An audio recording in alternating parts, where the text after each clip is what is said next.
Pronto, achei um cantinho para botar o celular. Esse é o primeiro vídeo de quase que um chamado da alma, do coração. E ele é consequência de um grupo que eu tô participando, um clube do livro na terapia, tá? Voltado para mulheres.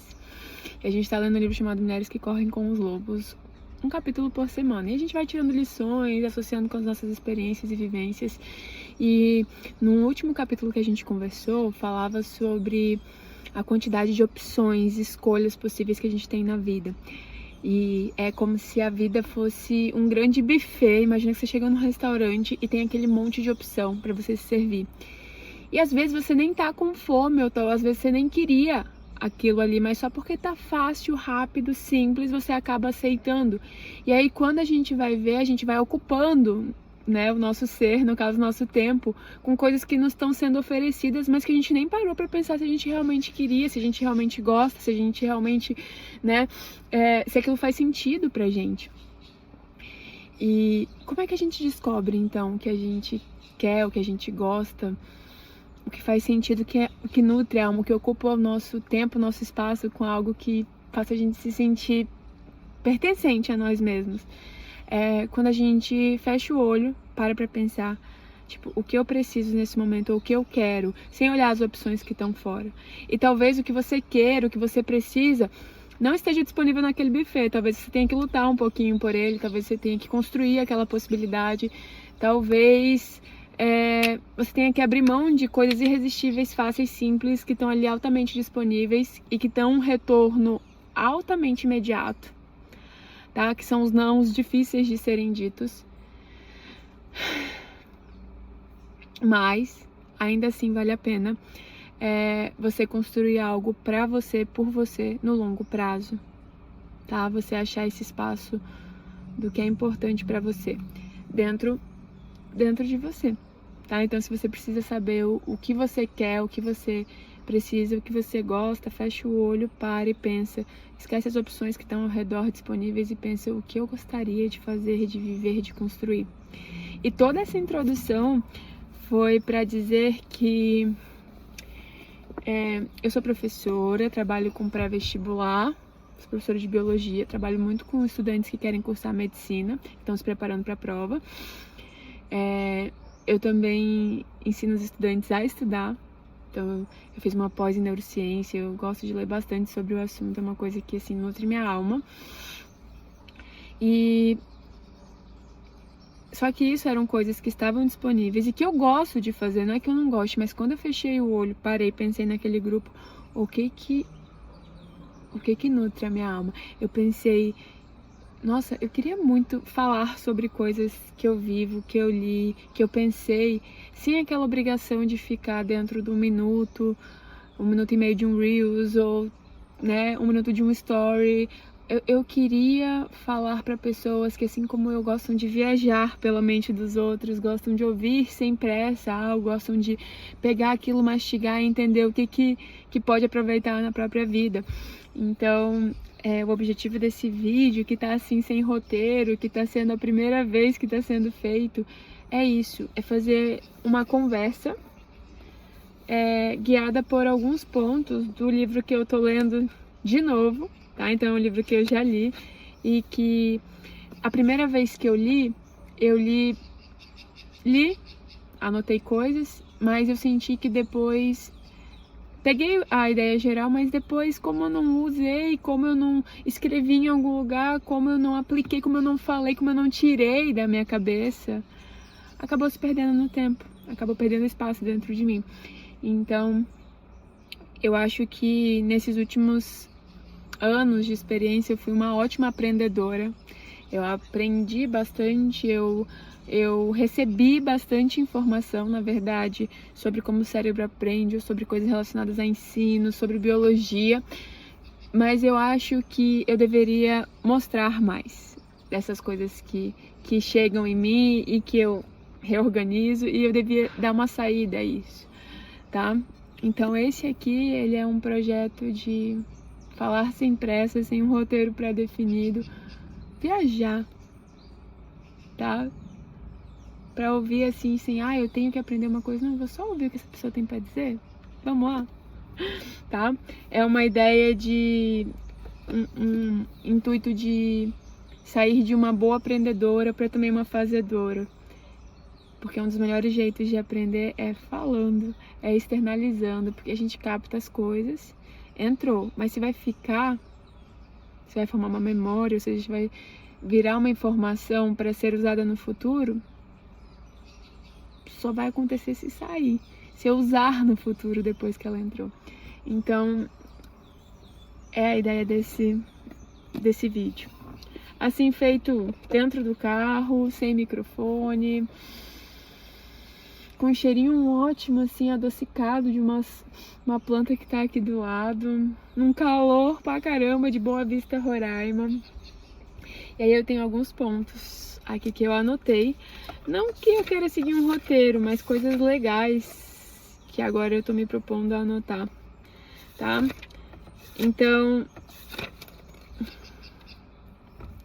eu acho que tem uma frase que eu gosto muito desse livro, que é bem no comecinho dele, que ele fala de uma criança que era cega e era tetraplégica por conta de uma bala perdida. E só pra dizer, né, o livro é Assim que Aprendemos, do Stanislas Dehaene, não sei se pronuncia assim o nome dele, tá? E logo no comecinho ele fala sobre um menino que foi vítima de uma bala perdida, infelizmente, que ficou tetraplégico e cego.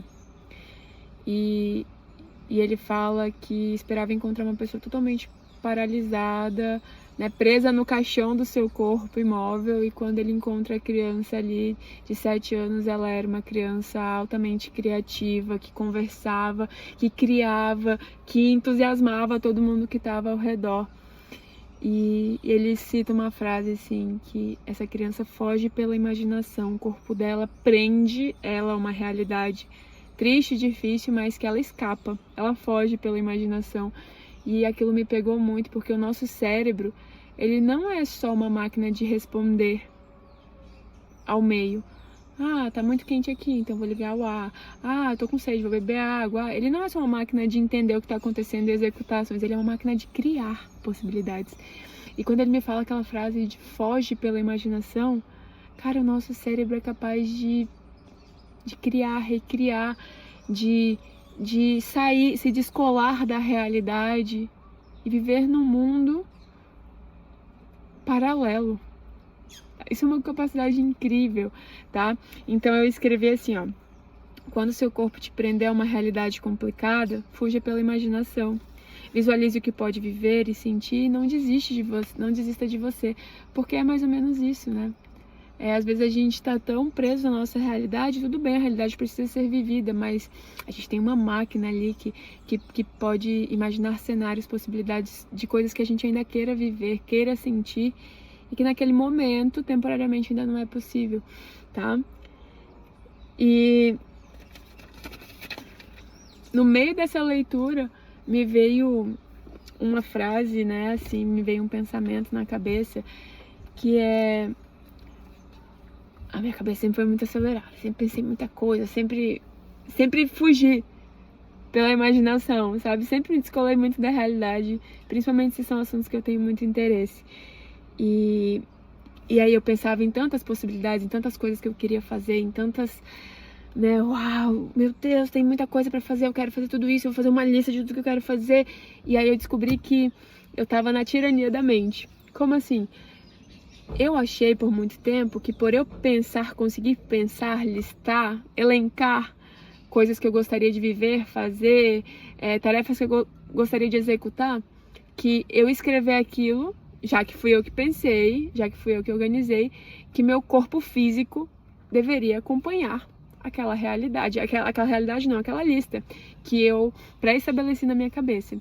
E aí por muito tempo eu vivi o que eu chamo hoje de tirania da mente. Eu vivi como se meu corpo fosse um escravo da minha mente. E se ele não obedecia exatamente o que eu precisava fazer, eu ficava, tipo, irritada, braba, e entendi que por muitas vezes eu punia meu corpo, buscando prazeres, porque meu corpo estava exausto, tá? Não aguentava mais. Gente, é muita tarefa que essa mulher quer, não tem condição. E aí eu ia pra distrações rápidas, pra comida gostosa, mesmo que eu não quisesse, o corpo só queria, tipo, um prazer imediato, assim, uma coisa dizendo, ai, calma, deixa eu só aproveitar estar viva nesse momento, sabe? Então, eu descobri que eu estava vivendo, como eu fugia muito pela imaginação, como eu corria muito fora da realidade, eu acabava criando muitas possibilidades e eu queria que essas possibilidades saíssem da minha cabeça e virassem realidade, mas existe uma limitação física do corpo. Isso não é possível sempre. Então, hoje eu escrevi assim, ó, hoje eu entendi que meu corpo não é capaz de executar a velocidade da minha cabeça. Pensei que era só fazer uma lista mental escrita e que meu corpo físico, como um escravo, deveria executar tudo que eu listei. Mas a mente, falo pela minha, atropela. Pensar que podemos fazer só porque pensamos ou gostaríamos é uma tirania. Existe o tempo, e ele é escasso. Não só o tempo, né? O tempo e a energia. A gente não tem energia infinita, tempo infinito para executar todas as possibilidades que a gente gostaria. Para ter tempo é preciso fazer escolhas. E isso me lembrou da palavra, da etimologia, ou seja, da origem da palavra decidir. Esse cid, né, a gente vê em outras palavras como decidir, que seria, esse cid é cortar. Outras palavras mais pesadas como homicídio, tipo um homem corta o outro, né? Esse cortar, acabar com possibilidades também é algo importante, porque a gente pode chegar no momento que a gente tem tantas ideias, tantas coisas, que a gente vai para tantas direções, que a gente gera pouco em cada uma dessas direções. E não é para escolher uma coisa só e pronto, a sua vida está destinada, mas é para decidir em quais locais efetivamente colocar sua energia e seu tempo, porque se você for tipo eu, que queria fazer tudo de tudo e não conseguia fazer nada de nada, você vai acabar se frustrando muito, porque você pensa, você cria, você faz e o que você queria alcançar não vira realidade. Então, na prática, quando a gente vai por muitos caminhos, a gente não tá seguindo nenhum deles. E esse é um ponto importante, tá? Essa reflexão veio no meio do livro como uma experiência pessoal, que a gente deve fugir, deve criar, mas que a gente também deve delimitar onde a gente vai colocar nossa energia e tempo. E aí, ele fala no momento também assim, ó, o maior talento do nosso cérebro é aprender. Eu achei muito bonito isso, porque a gente vem com capacidades inatas, pré-estabelecidas. Eu digo que é um hardware, é uma máquina, que não é, o cérebro não é uma máquina, tá? Até porque a gente tem todo um sistema de funcionamento diferente. Mas a analogia aqui simples seria, é uma máquina que já vem com o básico, a parte física, que seria tipo os neurônios, o cérebro, né, a estrutura física, já vem ali e ela já vem funcionando no mínimo. Mas quem vai decidir como essa máquina vai funcionar, reagir, responder, se ajustar é o meio. E aí aqui fala que se a gente já soubesse tudo quando a gente nasce, se a gente não tivesse a capacidade de aprender, porque aprender é o que? Aprender a se ajustar a um meio em que você tá. É uma possibilidade de responder rápido a algo que o ambiente impôs para você e que pode te fazer não reproduzir ou não sobreviver, enfim, que pode ameaçar a sua existência naquele momento. Então, se a gente tivesse vindo com tudo aprendido, pensa comigo, os ambientes que a vida ocupa são muito distintos. Vamos pensar em humano só, que tem um cérebro, né? É muito semelhante. Existem ambientes muito diversos. Se a gente viesse com todas as informações instaladas, primeiro que a gente não usaria boa parte delas, e segundo que a gente teria que ter um estoque infinito. Ele fala aqui que, mesmo que a gente considerasse nosso DNA, que é gigantesco, a capacidade do nosso cérebro de fazer conexões é muito, muito maior. Então, tipo, o ambiente, ele é tipo um gerente de projeto. A gente tem um projeto base, mas esse gerente vai dar vários toques para que esse projeto funcione melhor de acordo com a realidade. Então isso foi muito incrível. Não tem como a gente vir aprendendo, ou com tudo aprendido, na verdade. A gente vai precisar aprender, é uma função do meio. É função do meio, seja o meio físico ou o meio social, nos ensinar como nos comportar, como nos ajustar, tá? Então, ele fala aqui, ó, que enquanto nem mesmo grandes traumas como físico ou mentais são capazes de apagar a chama, ainda que seja uma pequena faísca do aprendizado. Então, mesmo quando as pessoas têm limitações físicas por acidente ou porque nasceram assim, ou limitações mentais no sentido de dificuldades de aprendizagem, de leitura, de escrita, de lidar com números ou questões emocionais importantes, como distúrbios como depressão, ansiedade, tá? Então, ainda assim esse cérebro é capaz de aprender. Ainda assim esse cérebro se ajusta com o que ele tem, tá? Então eu escrevi: enquanto houver faísca de sinapses, haverá a chama da aprendizagem de vida. Afinal, como há de haver vida sem aprender? E eu pensei na faísca, né, como uma fonte de calor, e ali as sinapses, as conexões que são feitas entre os nossos neurônios, os circuitos, as trilhas novas que a gente cria de acordo com o meio, eu pensei nelas se ajustando, se moldando, então uma fonte de calor ali, remodelando, dando plasticidade, tornando plástico, maleável as nossas conexões neurais. Então, cara, sério, eu amo demais isso, tá? Então, ó, a função do cérebro é se modificar frente às experiências, uma chance de ajuste comportamental rápido e responsivo, ou seja, se ajustar ao meio, à condição, seja ela interna ou externa, tá? É uma adaptação fisiológica temporária que pode ser reforçada e aprendida. Então, quanto mais vezes o meu corpo responde àquela forma, ou seja, quanto mais meu ambiente é estável, mas eu vou ficar bom em responder daquela forma, porque eu já percorri várias vezes aquele caminho. Então, assim, ó, pensar sobre o ambiente em que a gente tá é muito importante, porque aquele ambiente, ele vai criar padrões de funcionamento. Então, quando a gente fala assim, se a gente tá num ambiente que a gente não gostaria, se a gente tá preso a uma realidade que temporariamente destoa do que a gente quer viver, ser, construir,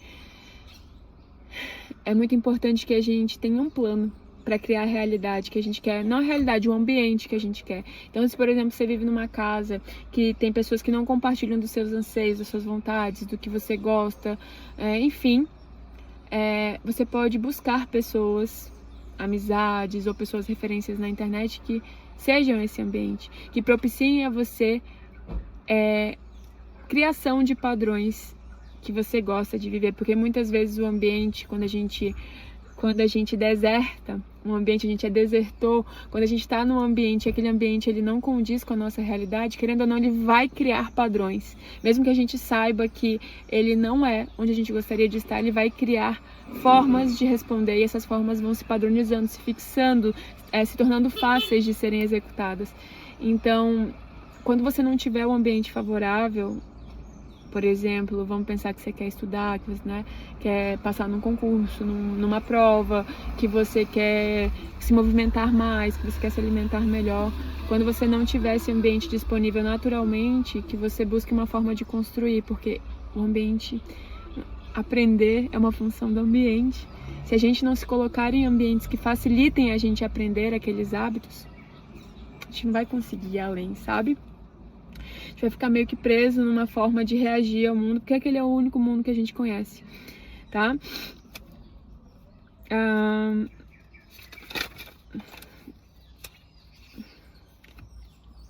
Beleza, e aqui a gente tem um outro pensamento, que é qualquer animal precisa se adaptar rapidamente, que é um ajuste temporário, homeostático, às imprevisíveis condições de sua existência. Então, aprender é isso, eu não tenho um ambiente fixo e eu vou precisar responder para continuar existindo, né, para continuar vivo. E a gente tem duas adaptações bem claras, assim, eu como professora de biologia, vou explicar rapidamente. A gente tem as adaptações evolutivas, são adaptações que a gente tem aí um jogo, tá?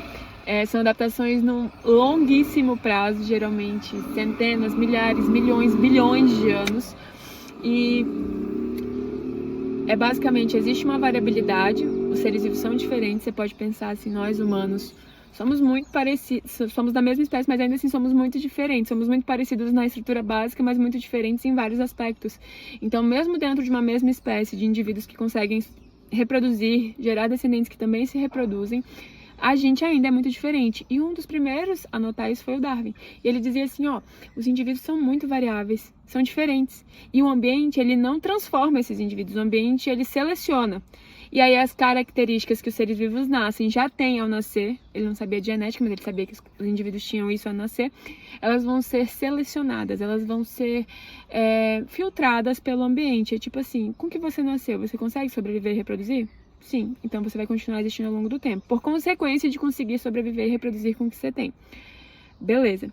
E a gente tem as adaptações rápidas, fisiológicas, homeostáticas, que é aquele equilíbrio dinâmico. Se tá quente, eu começo a suar. Se tá frio, eu começo a tremer, tá? Se eu tô com sede, eu bebo água e economizo no xixi. Se eu tô bebendo muita água, eu vou fazer mais xixi. Essas adaptações são rápidas pra...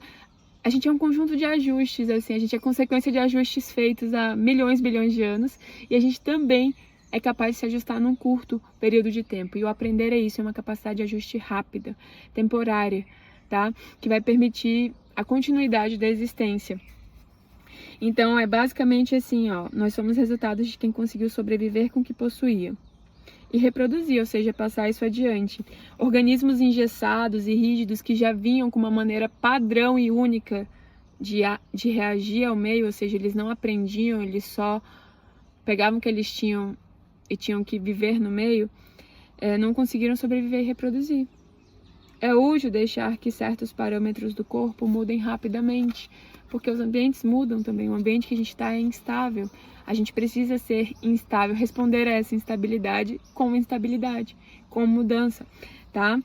Então, aqui tem uma coisa que me deixou muito, assim, muito, quando eu li, tá?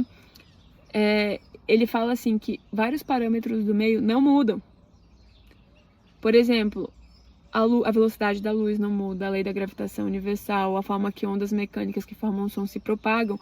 Então, tudo que não muda, ou seja, tudo que é uma lei que se repete, independente do que está acontecendo, tudo que é uma lei, a gente já tem circuitos aprendidos ao nascer para entender essas coisas. Então, o olho de um bebê funciona a partir do momento que ele enxerga a luz. Como a luz é algo fixo que não muda, existem circuitos padrões fixos para entender aquilo, tá? A mesma coisa pro som, a mesma coisa pro cheiro, a mesma coisa pro gosto. Então, tipo, eu achei genial isso, porque a gente já vem pré-programado, tá? E não vai pensar nessa programação como algo intencional, porque evolução não é intencional, mas sim é resultado do que deu certo no passado, tá? Então, assim, a gente já vem com circuitos pré-programados e funcionais do que não muda, um formato padrão. Se eu pegar um ser humano que tá aqui em Roraima como eu, que tá lá no Japão, ele sabe enxergar, ele sabe ouvir, só que outras coisas são variáveis, o que tem disponível para comer, as condições do meio, né, clima, quantidade de chuva, forma de se organizar socialmente. Então, a tudo isso eu não posso responder de uma forma padrão. E é tão bonito isso porque a gente entende que os seres humanos são extremamente variáveis, assim como a vida também porque existem vários parâmetros dentro de nós que se ajustam de acordo com o meio. E as coisas que acontecem aqui não acontecem em outro lugar. E as características que surgem aqui não são as mesmas que surgem em outros lugares, porque existe mutação é aleatória. E seleção é feita pelo ambiente, os ambientes são diferentes. Então, assim, é incrível isso, tá? O que é fixo, a gente já sabe entender e é padrão entre todos os seres humanos. E a gente tem vários parâmetros variáveis e a gente se ajusta a eles. E essa é a função do nosso cérebro. Sim. Muito legal, né? Bom, ó. E aí, pra terminar esse vídeo, tem uma parte... Isso é só o comecinho do livro, né? A maior parte das coisas que conhecemos sobre o mundo não nos foi dada pelos nossos genes, ou seja, pelo que a gente veio carregando de instrução. Por característica básica, né? Ele coloca aqui, ó, tivemos que aprendê-las a partir do ambiente com aqueles que nos cercam, ou seja, a gente vem com um hardware básico, mas como ele vai funcionar, as regras de funcionamento dependem do meio, interno e externo, tá? E aí ele fala que a espécie humana, ela é além do Homo sapiens, é além da... Porque Homo, né, de humano, e sapiens de sapiência, de aprender, de inteligente, tá? Ele fala que a gente vai além do Homo sapiens, né? A gente é o Homo docens, de docência, de ensinar, de professar para outros humanos, o que a gente sabe. Então, assim, ó, eu pensei, tipo, nossa, homo docens, eu sou, tipo, professora, eu sou docente, então, diz assim, ó, eu imaginei algo como a espécie que ensina a si mesmo. Pensa sobre o pensar, metacognição. E no fim, uma frase assim que eu queria encerrar esse vídeo. Nós temos conjuntos de neurônios que refletem sobre eles mesmos. A gente chama isso de metacognição. Então, não é incrível que a gente saiba captar, processar, conduzir, entender, gerar respostas, criar coisas e, além, entender como essas coisas funcionam. Então, é como se a gente se visse de fora do nosso corpo e se olhasse e conseguisse entender, ainda que vagamente, minimamente, dada a complexidade humana e da vida em geral, o que a gente é e o que a gente faz. É incrível isso. Até onde a gente sabe, a nossa espécie é a única capaz de pensar sobre o pensar, refletir sobre a reflexão. Pensar, nós somos um conjunto de células que pensam sobre as próprias células. E isso vai me fazer encerrar o vídeo agora, porque eu tenho que buscar minha filha, eu tô dentro do carro embaixo de uma árvore, esperando ela sair do compromisso dela. E agora tá na hora de buscar ela e só queria dizer que eu tô muito feliz por ter começado esse projeto. Esse projeto, ele é um chamado da alma. E ele não estava disponível para mim, ele não faz sentido nesse momento inicial, porque eu sou professora, eu tô focada em outras coisas. Mas se eu não achar espaço pro que vem de dentro, pro que me faz respirar de um jeito diferente, do que faz meu coração sorrir, qualquer vai ser a lógica, né? Para pessoas que precisam de sentido, de lógica, qualquer lógica, tá? Podemos fazer o que precisamos e gostamos, ótimo, mas também podemos fazer o que gostamos só porque gostamos. É preciso esse tempo, é preciso achar espaço para se pertencer. E eu comecei o meu espaço hoje aqui. E ele não estava disponível no buffet, mas eu tô criando ele aos poucos. Até mais!